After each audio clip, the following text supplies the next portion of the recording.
I'm Stephane Lemaire. I'm a constable with the K Division Tactical Training Section as part of the K Division Training Section as a whole. I've been a member for 6 years. Prior to being a member of the RCMP, I was a member of the OPP as a special constable.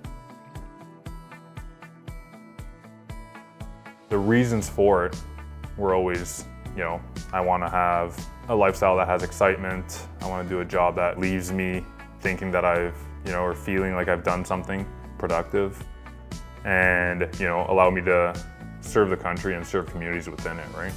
My dad was a regular member and my mom was a civilian member.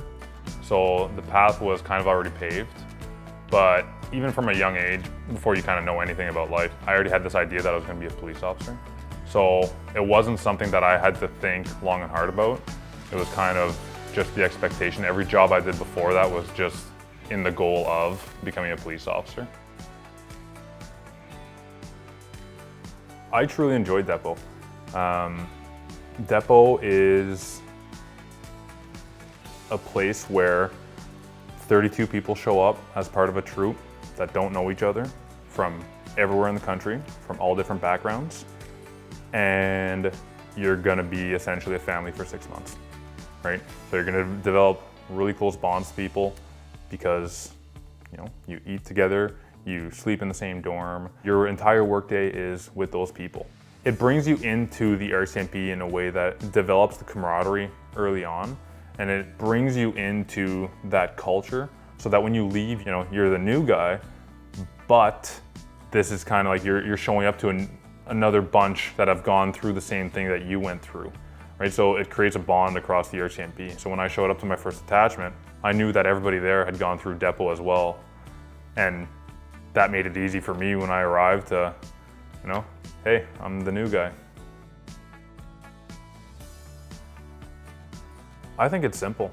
We look at a lot of the criticism that surrounds policing, right? And it generally goes towards the use of force, right? And how people use force. And the members that are the best at not using too much force are members that are well trained and confident, right?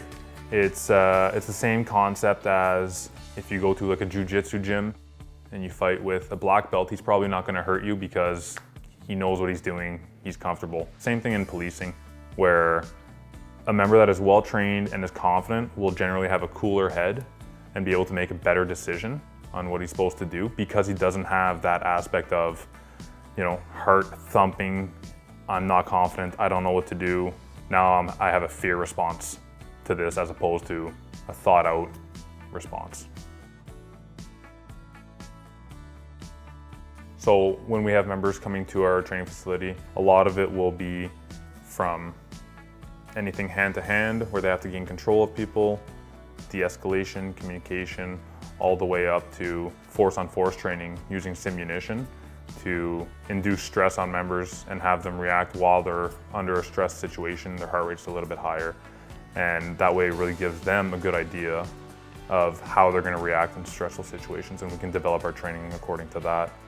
And I guess the final thing when it comes to our unit would be development of material. So development of training material, kind of doing research into what works, what doesn't work, keeping statistics on how members react to certain situations, what their natural inclinations are, and that way we can provide that information to other training sections within the country, and we can kind of get together and develop materials to make our members better at the end of the day. I always had this idea that if ever I had to use my firearm, I really don't want to be the person who's gonna miss what I need to be shooting at, right? And if somebody expects me to be hitting something, there's a real reason for that, right? It's a life or death situation. So for me, missing wasn't really an option in my mind, so I just decided that I was gonna take that upon myself and really put in a lot of hours of my own time to develop myself. And then as I was doing that, I started enjoying it more and more because I was getting better at it.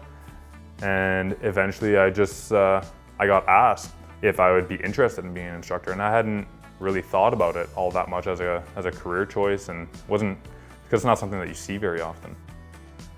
And that put the bug in my ear, and it started becoming an interest of mine. And then once I got my first course, which was the basic firearm instructor course, after that I kind of got hooked on it. I really enjoyed having members come in, being able to help them develop, seeing an increase in their capabilities and then seeing their confidence rise. Walking out with the attitude that I'm actually good at this now, right? I'm confident at this. I can go out into the field and I feel safe, and I think that I can keep people safe now because I'm good at this. I think that would be the main thing for me.